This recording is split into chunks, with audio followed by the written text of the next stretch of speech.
Today's video is brought to you by Oxedo LED lighting. You might think that you can see just fine at night. Well, I did too, until I did this little upgrade. As you can see from this footage, here is some before Oxedo LED lighting, and here is some after Oxedo LED lighting. The difference is amazing. With high brightness and easy installation, Oxedo LED lighting is definitely the route for you. They're easy to install, and they're available for all makes and models. Click on the link in the description below and enter promo code 612motorsports at checkout to get yourself 15% off. Now back to our video. So just as part of doing what we do with these things when we get them, we're going to make note of a bunch of the hardware, like I said earlier, and go ahead and get all nice new stuff where, you know, it's appropriate.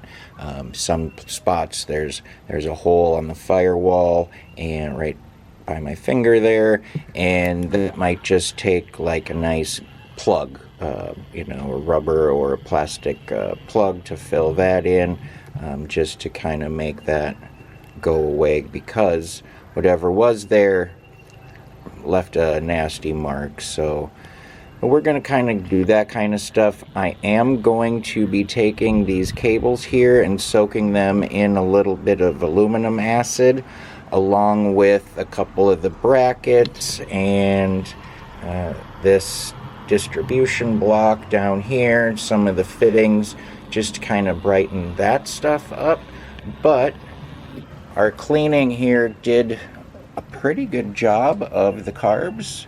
If you remember, they were pretty gunky, and I didn't want those little plungers in the front there to get gummed up and stick.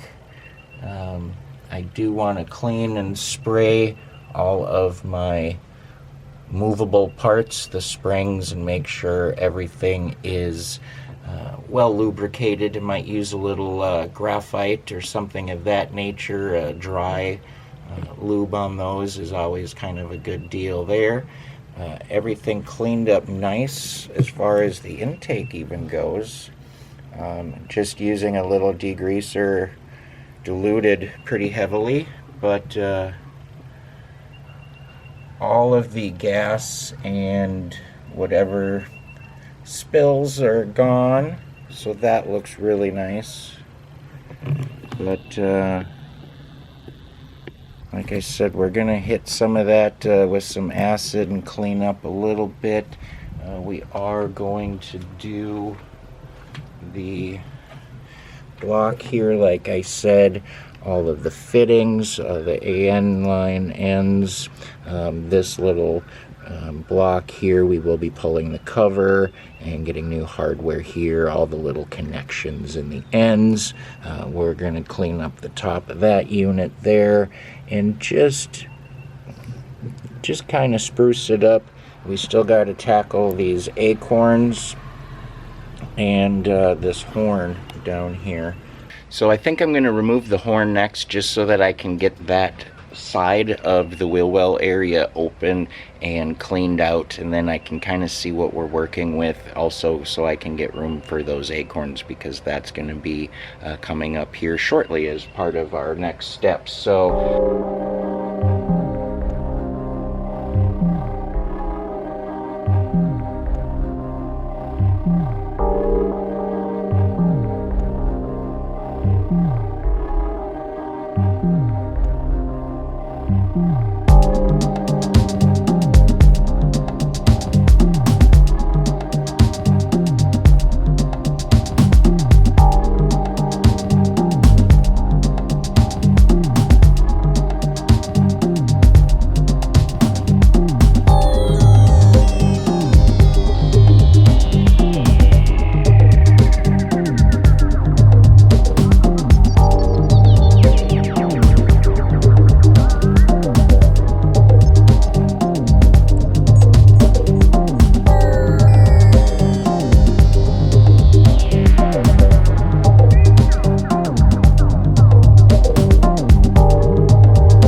few moments later.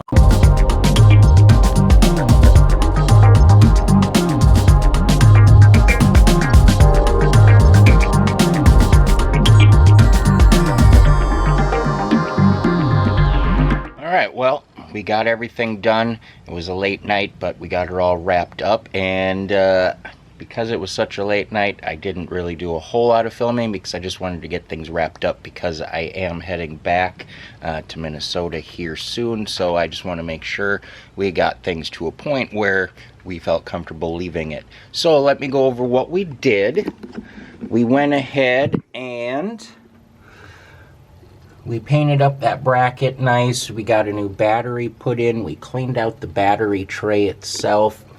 We did buff up the top of the firewall there as much as we can get to. We cleaned up that cover there and the actual aluminum bracket that's underneath that. We acid washed that. We did get the top of the carbs cleaned up. We did get this little fuel rail kind of dealt with, cleaned up nice. And then we got all of this aluminum and stainless polished and cleaned up here the best that we can all the way through. We did go ahead and put some little decorative acorn nuts on all of the bolt heads over here, as you can see, to match the head bolts there.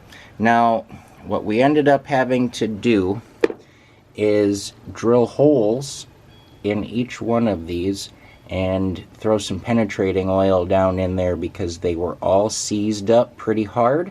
And so once we get them off, we'll be replacing those. But so they're pretty well soaked and ready to go now. Today's just Sunday and I can't get any of what I need for today.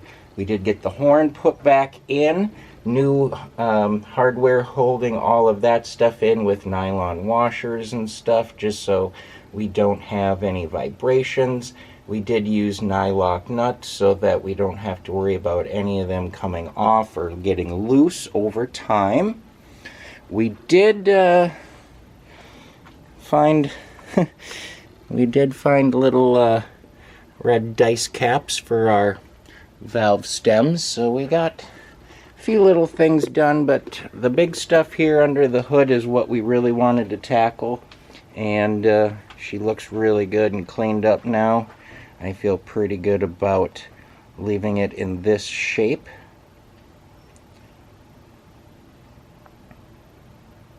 Also, I did get the spare tire in the trunk cleaned up in that panel that says 39 Ford, all wiped down, and I made a few little spacers out of some foam just to keep that wheel set out back a little bit from that wall so that it doesn't leave any marks or any staining, and she's sitting in there nice and centered now, so super happy about that.